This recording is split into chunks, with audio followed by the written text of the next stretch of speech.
Welcome.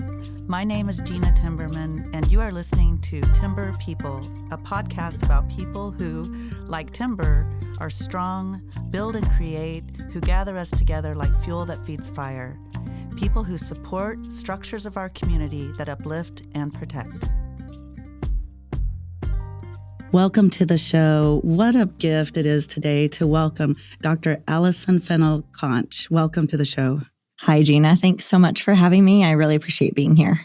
I've worked with you with the Special Education Resolution Center for some time. It has been really special for me to really learn about the important services that SERC, the center, provides.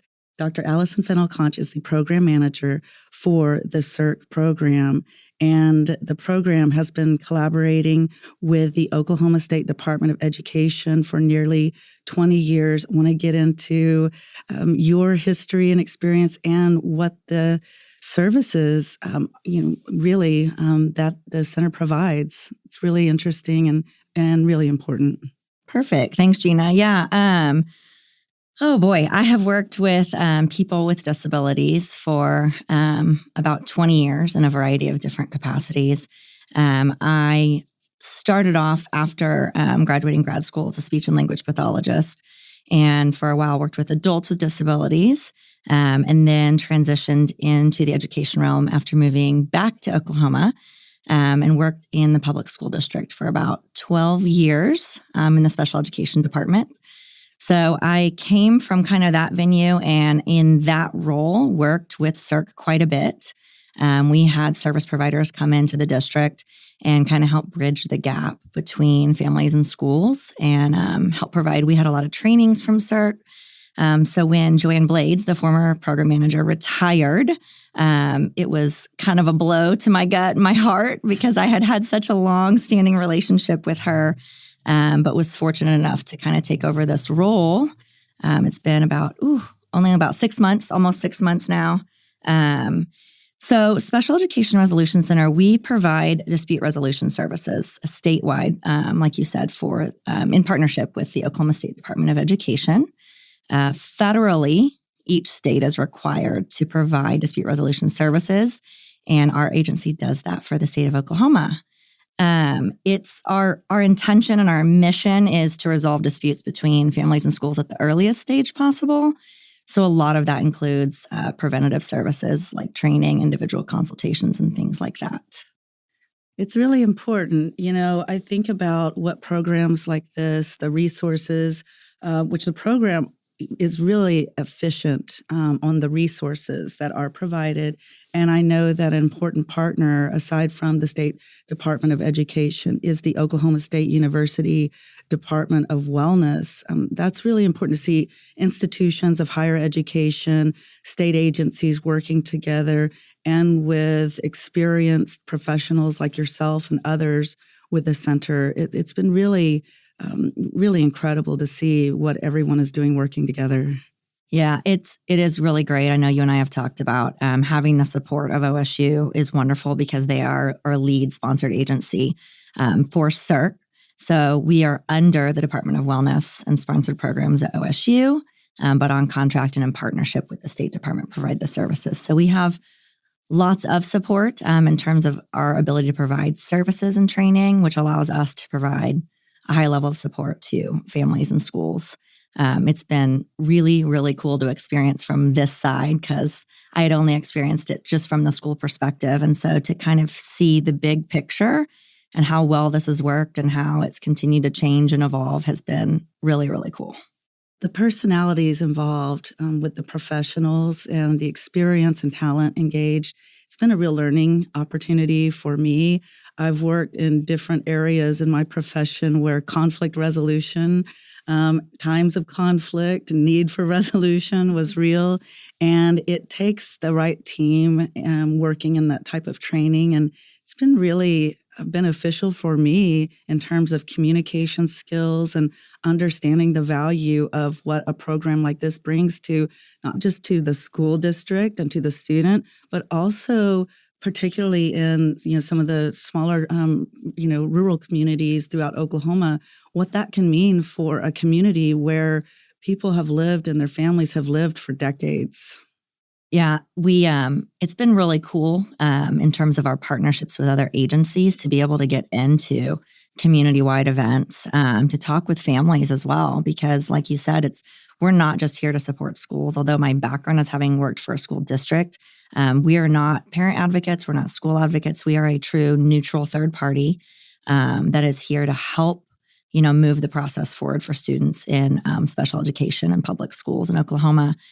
So getting to be in a variety of communities, whether that's through just general phone calls with families and schools or true actual community events where we're able to do presentations and talk with them parents about what their rights are, and what their child's educational rights are in the public school setting, and what things they're able to ask for and push for, and what the school's obligated to do, and what they may or may not be able to do, and that sort of thing. It's been really great because there's over 100,000 students in special education in Oklahoma. I think we're nearing about 120,000 at this point. And it's impossible for everybody to be an expert in navigating that world. Right. It's a very confusing world, which, of course, as you know, can create conflict when there's confusion and differing opinions. So it's been really, really powerful to be able to get in and kind of get the word out and help educate families and schools. Absolutely. We all need our advocates, and our students especially need advocates, and that access to public education in a way that it can be free to families and beneficial for their path moving forward in their educational journey. And it's been a blessing to see what resources and skills exist to provide that awareness and advocacy for the student and the families. But we know our teachers, our school districts, our professionals that are working in the special education realm, they don't always have the resources. And so it really does take, if you will, that village coming together to identify innovative solutions that are going to work for the community, for the school district, for the family, but also be a foundation for building new aspects of policies and guidelines that can address the needs that exist. You're right. It's hard. It's a hard thing to be a parent advocating for your child with needs, and it's a hard thing to be a school to provide those services when you may or may not be fully resourced to be able to do so, or have, like you said, the creative ideas to kind of brainstorm really good solutions to meet every child's need. So it does take a village, and sometimes that village may or may not be able to work as smoothly and as closely together as we would all like. Hence the need for some of that conflict resolution, communication skills training, things like that. The more, my whole philosophy is that the more educated all the parties are, the schools and the parents, community members kind of navigating this system, the less confusion there'll be. Because a lot of this, what feels like anger and stuff, those strong emotions are really born out of confusion and fear as to next steps and how to navigate supporting this child or advocating for the child. So I think a lot of our services, our trainings, our dispute resolution can be helpful in that way. But even for situations who don't necessarily require those specific level or that specific level of conflict resolution, we are also a resource to navigate community resources and refer them on to parent advocacy agencies and other things that families might need. So we want to make sure and continue to be a resource for schools and families across the state. That's really great. Oftentimes when our emotions are so engaged and we feel the most challenged is when we feel powerless, and knowing that knowledge is power, and even looking at what resources are available online through the program. We mentioned the training, also the different webinars and the different resources that the website provides. There's just such a gap in awareness, not just in our state, but across the country as to what the rights are for all the parties and what a process could be that could be a more streamlined and positive and productive way of developing a real plan, and also having, with the students' individual education plans, to have parties at the table to work cooperatively and productively. That's empowering for everyone too. And that's been a real gift for me to witness as well. That's great, Gena. I love that. I will, since you mentioned the website, I'm gonna put in a plug for the website. Yes, please. So it's SERC, SERC.org.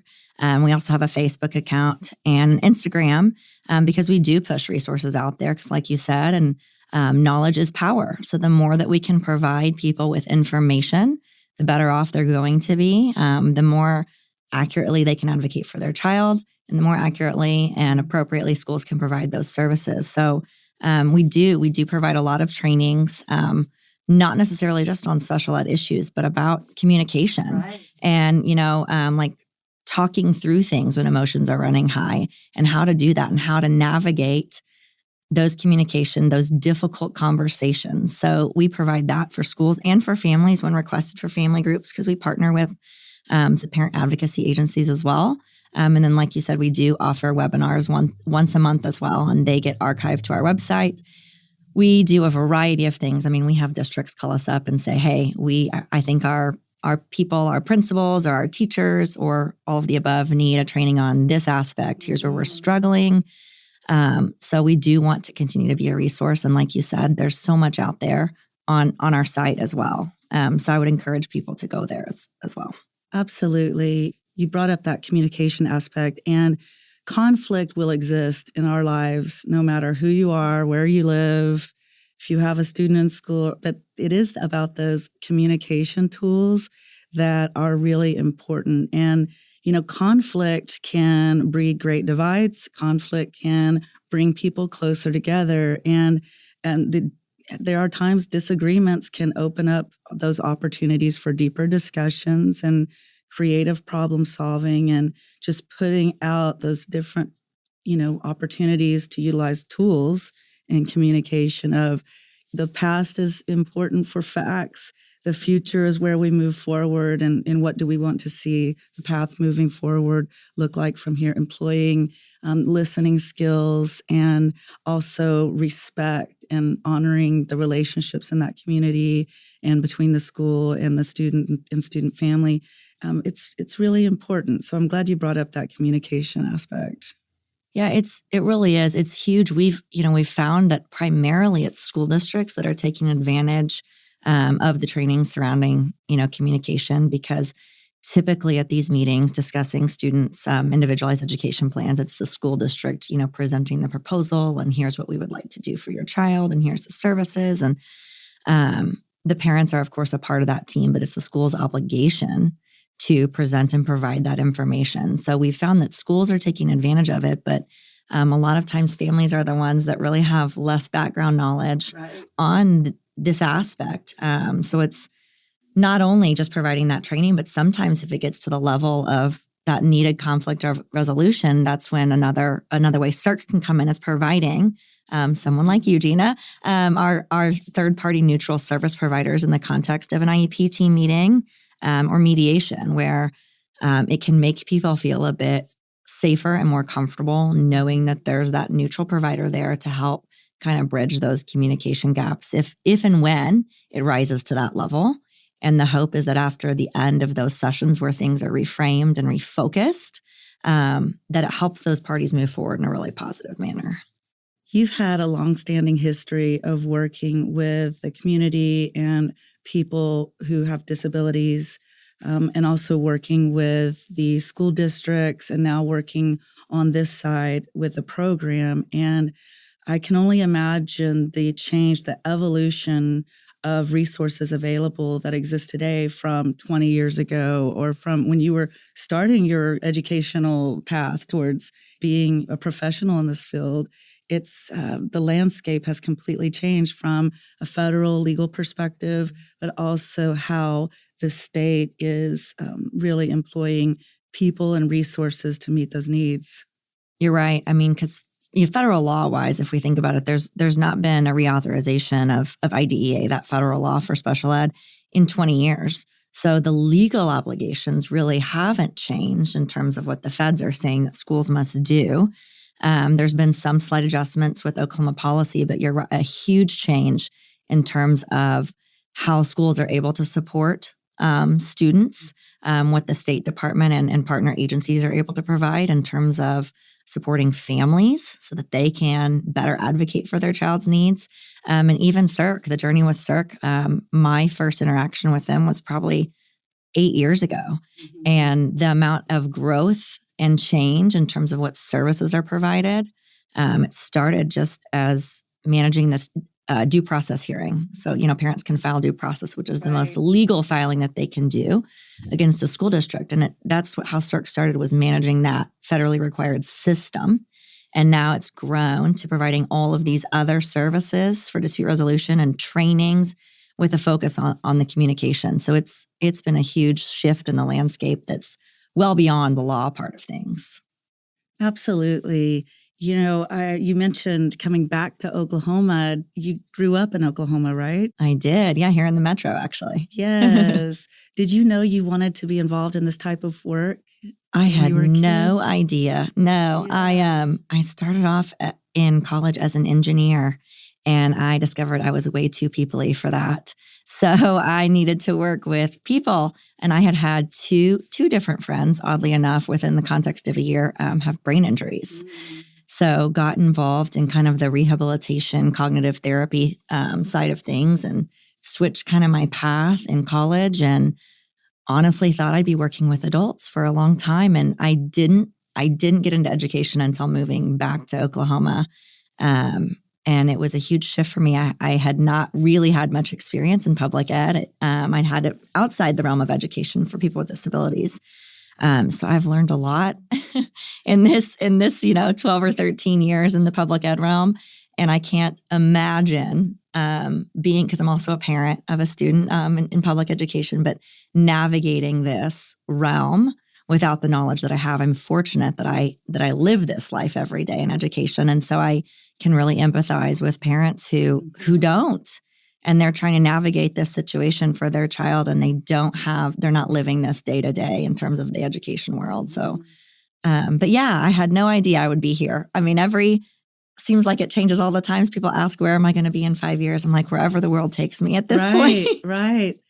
You have that personality where you're approachable and resourceful. And it's been really helpful for me. And it's been great to see the other professionals work in the IEP meeting facilitation and the mediations and the other meetings that we have. And again, I just have to say that it's just, we can't really undervalue what our educational system means in our state, but means for all students, no matter, their position in life and where they're coming from, to meet, that experience in the classroom. And I have to say, just mad respect for the public education warriors across our state as well.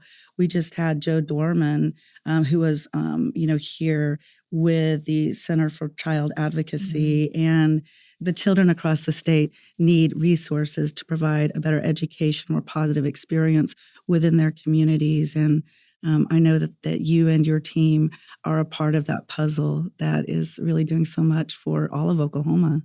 Well, I appreciate that. You're right in terms of public ed. It's a hard job working in public schools, like you said, and trying to meet the needs of such a variety of students.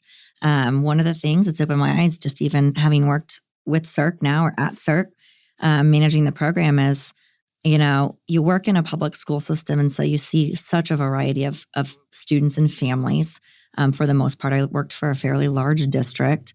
So was exposed to a lot of different types of families, but wow, my eyes have been opened. Now being statewide, just the differences, it's even more so, it's kind of expanded in terms of what I'm being exposed to and what situations families are coming from and what schools are dealing with in terms of resources. So I can really, really see both sides of it and how schools really need our support, public educators need our support. Because truly, for the most part, they are trying to do their best to meet student needs. And a lot of the issues we come across boil down to those communication issues. Just really a misunderstanding or some sort of lack of trust in the past or whatever the case may be. A lot of times it's really a communication issue and not necessarily some big legal ordeal in a lot of the cases. So it really is. And I know that SERC has an online presence with social media. Mm-hmm. Is it Facebook and Instagram as well? Yes. So they've had a Facebook account for a while, and we just started an Instagram account in January, I think it is. So it's facebook.com/ I think OKSERC. And then the Instagram username is OKLASERC, OKLASERC. And we are making sure to continue to put things out there. The intention is to put something out there at least weekly in terms of either resources or advertising upcoming trainings, anything that's going on in the community or something that we feel parents and schools might benefit from.